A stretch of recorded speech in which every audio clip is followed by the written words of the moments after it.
ఎంఎస్టీవీకి స్వాగతం. రెండు తెలుగు రాష్ట్రాల ప్రజలకు నమస్కారాలు.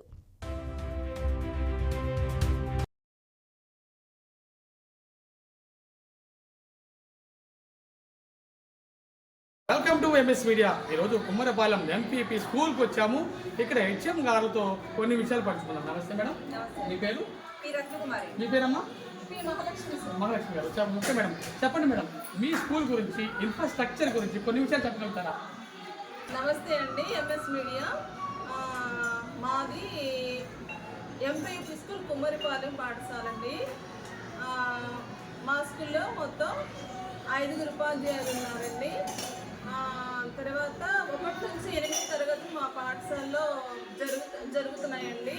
మా స్కూల్లో ప్రతి తరగతికి ఒక్కో గది ఉంది. అలాగే మధ్యాహ్న భోజన పథకం బాగా అమలు జరుగుతుందండి. అలానే ప్రతి తరగతికి తరగతులు ఉన్నాయండి. ఆట స్థలం ఉంది. తర్వాత మంచినీటి సౌకర్యం, ఆరో ప్లాంట్ ఉందండి. వాష్రూమ్ ఫెసిలిటీస్ బాయ్స్కి గర్ల్స్కి సపరేట్గా ఉన్నాయి. తర్వాత వికలాంగులకు కూడా ప్రత్యేకంగా సిడబ్ల్యూఎస్ చిల్డ్రన్కి టాయిలెట్ ఫెసిలిటీ ఉందండి. తర్వాత ఇంకా మా పిల్లలు ఈ దగ్గరలో చుట్టుపక్కల ఉన్న పిల్లలందరూ రావడానికి దగ్గరలో ఉందండి స్కూలు. వాకబుల్ డిస్టెన్స్లో మా పాఠశాల ఉందండి. ఇంకా ప్రతి తరగతికి కావాల్సినన్ని బెంచీలు ఉన్నాయండి.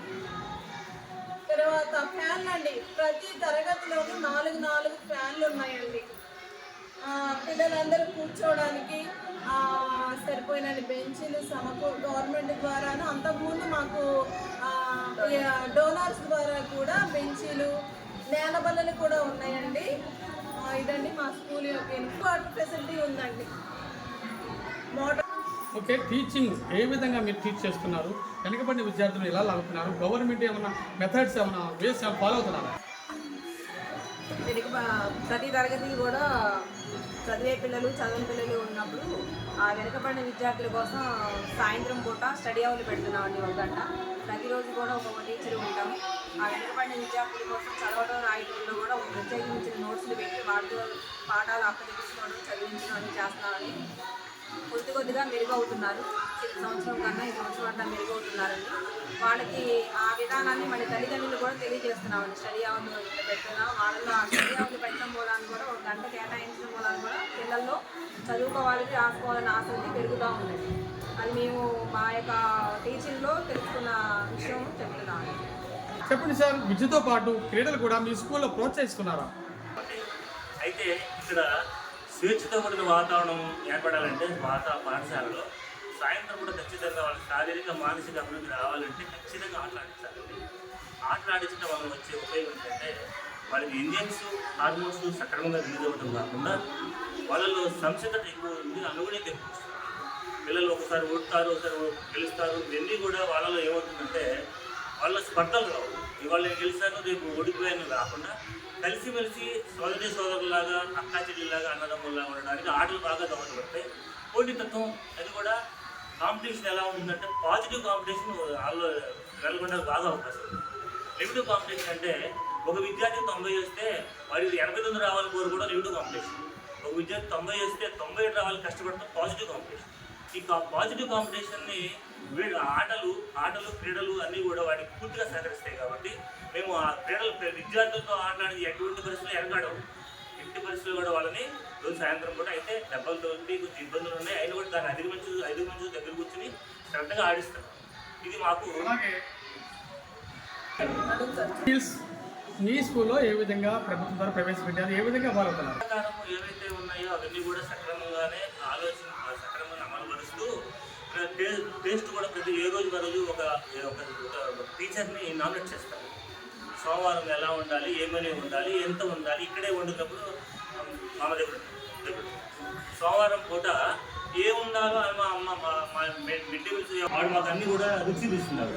ఆ సమస్యలు ఎక్కడే ఉంటుంది కాబట్టి మేము అందులో ఉప్పు ఎక్కువైందా, కారం ఎక్కువైందా మేము చూసుకుంటూ మళ్ళీ పిల్లల తర్వాత వాళ్ళ యొక్క రెస్పాన్స్ చూసుకుని మార్పు కోరుతాం. మామని చక్కగా మార్పు చేసేస్తాం. ఇక్కడే అన్నీ కూడా సమస్యలు మా సమస్యలు జరుగుతాయి కాబట్టి విద్యార్థులు కూడా సంతృప్తికరంగా మెనూ ప్రకారం తిరగలుగుతున్నారు. ఒకవేళ మెనూలో ఏదైనా వాళ్ళకి ఇష్టమైంది ఉంటే అది ఎక్కువ చేసి పెడతారు. మీరు కూడా వాళ్ళతో పాటు కలిసి మేము కలిపి తింటాం. మేము క్యారేజ్ తెచ్చుకోం. ఇప్పుడున్నా తెచ్చుకుంటాం క్యారేజ్. మామ బాగానే ఉంది. ఓకే మేడం, ప్రభుత్వం పిల్లలకి విద్య ఎటువంటి ప్రోత్సాహకాలు ఇస్తుంది, ఎటువంటి సౌకర్యాలు కల్పిస్తుంది స్టూడెంట్స్?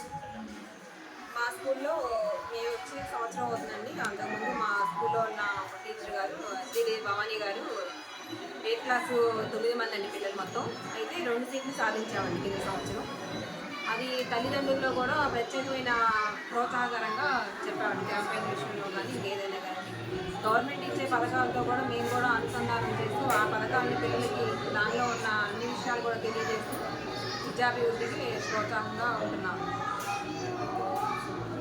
పథకాల్లో సర్వేపల్లి రాధాకృష్ణ దాంట్లో ఆ పథకంలో తల్లిదండ్రులకి పిల్లలకి గవర్నమెంట్ నుంచి వచ్చే పథకాల విషయాల్లో కూడా పూర్తిగా వాళ్ళకి కూలంకుషంగా అన్ని విషయాలు తెలియజేస్తున్నామండి. పుస్తకాల గురించి కానీ, యూనిఫామ్ గురించి కానీ, అలాగే నోట్స్ టెక్స్ట్ బుక్స్ గురించి కానీ, యూనిఫామ్, షూ, బెల్ట్ అవన్నీ కూడా ఇలా ఉంటుంది. ప్రైవేటు స్కూల్లో కన్నా గవర్నమెంట్ స్కూల్లోనే పథకాలకే గవర్నమెంట్ ఎంతో ప్రోత్సాహంగా ఉంటుంది. అందులో ఉన్న విషయాలన్నీ కూడా తల్లిదండ్రులకి పేరెంట్స్ మీటింగ్లో చెప్పడం, వాటి యొక్క పుస్తకాల వివరణ అన్నీ కూడా వాళ్ళకి తెలియజేయడం, చూపించడం అన్నీ చేస్తున్నామండి. తల్లిదండ్రులు కూడా మెచ్చుకున్నారు. విద్యార్థుల తల్లిదండ్రులకు మీరు చెప్పే సందేశం ఏమిటి, ఏమని విన్నపం చేస్తున్నారు? సదుపాయాన్ని బట్టి కానివ్వండి, స్టాఫ్ వంటివన్నీ అందరం కూడా కలిసిమెలిసి చెప్తామండి. అన్నీ కూడా స్టడీ పరంగా కానీ మా స్కూల్లో చదివే తల్లిదండ్రుల యొక్క పిల్లల యొక్క తల్లిదండ్రులకి మేము ఇచ్చే సందేశం ఏంటంటేనండి, చదువుకున్న గవర్నమెంట్ స్కూల్లో దూరమైన దగ్గరైనా గవర్నమెంట్ స్కూల్లోనే చదువుకోవాలి. దానివల్ల గవర్నమెంట్ పరంగా ఎన్నో పథకాల విషయాల్లో వాళ్ళకి అభివృద్ధి మార్గంలో నడుస్తుంది వాళ్ళ జీవితానికి. ఇంటర్ వరకు కూడా NMMS కానీ లేకపోతే ట్రిపుల్ సీట్లు కానీ ఇట్లాంటి అవకాశాలన్నీ కూడా తల్లికి వందనం ఇవన్నీ కూడా ఒక గవర్నమెంట్ స్కూల్లో చదువుకుంటేనే ఆ ఫలితాలన్నీ కూడా విద్యార్థుల యొక్క అభివృద్ధికి ప్రోత్సాహంగా ఉంటాయని మేము తల్లిదండ్రులు తెలియజేస్తామండి.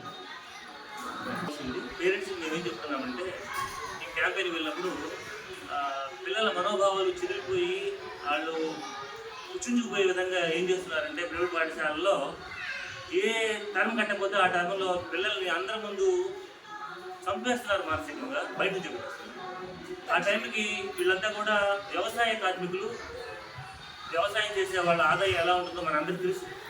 ఆ పరిస్థితుల్లో అందరి ముందు దోషిగా నిలబడుతున్నది మానసికంగా ఎంత క్షోభ పొందుతుందో అది అందరికీ తెలుసు. కాబట్టి ఆ సమస్య మా ప్రభుత్వ పాఠశాలలో లేదు. కాబట్టి మేము విద్యార్థులకి మేము చెప్తున్నాం, ఒరే మీకు డబ్బులతో పని లేదు నాన్న, మీకు చదువుకి పూర్తిగా స్వేచ్ఛగా ఉన్న వాతావరణంతో అల్లరి కూడా చేసేస్తాం. అల్లరి చేస్తారు, స్వేచ్ఛగా ఉంటారు. పిల్లలు కొట్టము, తిట్టము, కేకలేయము. వాళ్ళు ఎక్కడ దాకా చదువుకుని అంతవరకు లాక్కొస్తాం, ఇబ్బంది పెట్టము. మన ప్రైవేట్ స్కూల్స్ మీద టార్గెట్లు పెట్టి మానసిక పొగ తీసి ఆత్మహత్యలు దాని చేసే పరిస్థితులు మా ప్రభుత్వ పాఠశాలలో ఉండవు.